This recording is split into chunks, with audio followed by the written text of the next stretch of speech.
vintage car mga kabarya. Yan. Nabili ko sa Baguio City nung pumunta ko doon mga kabarya. Yan. Tingnan mo, check. Nagandahan po kasi ako kaya binili ko mga kabarya. Pang display lang yan dyan.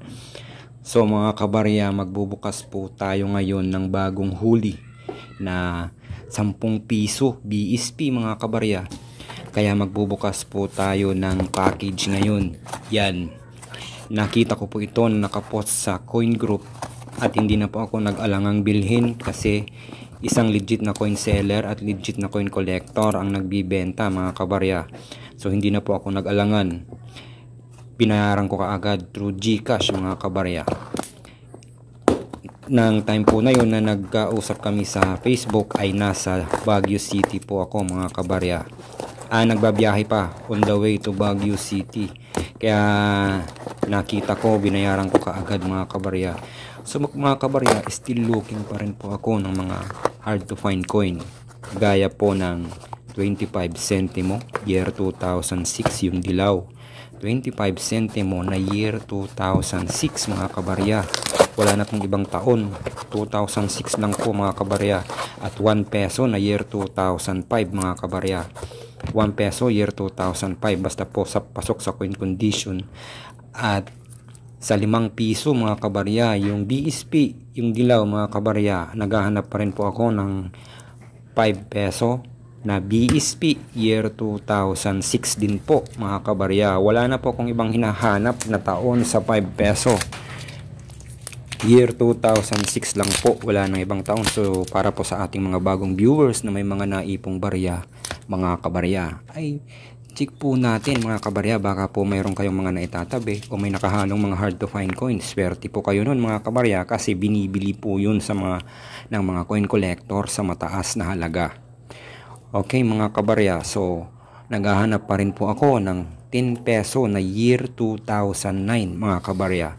At paalala nga po mga kabarya, wag nyo pong lilinisin ng coin kasi nawawala po yung natural tone niya at hindi na po masyadong binibili pag mga nalinis na mga kabarya. So ito nga pong nabili ko mga kabarya ay isa sa mga hard to find coin na 10 peso. So bagong huli po yan ngayong November. So swerte po kasi nakita ko sa Coin Group na nakapost. Kasi nga mga kabarya ay nag-iipon po ako ng mga barya na hard to find coin. So lahat po ng nabibili ko ay hindi ko po binibenta. So nung nag-umpisa din po akong sumali sa auction mga kabarya. Kaya nga lang minalas ako at hindi nanalo. So first time kong sumali at yung naka-auction ay 5 peso na year 2006. So malas hindi tayo nanalo. Kasi habang papunta ako doon sa Baguio ay walang signal. So ito nga pong nabili ko mga kabarya ay hard to find coin na 10 peso. Check nyo po, baka meron kayong mga ganitong coin.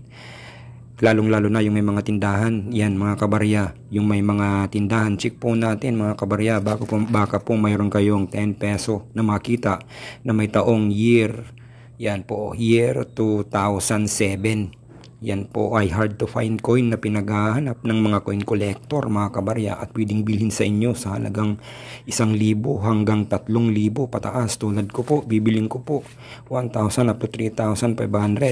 So yan po ay pangalawang year 2007 ko na nabili. So yan po ang isa na year 2007 at ito naman po ay year 2009. Parehong 10 peso hard to find coin po yan mga mga kabarya, baka meron po kayo. Okay po, maraming salamat.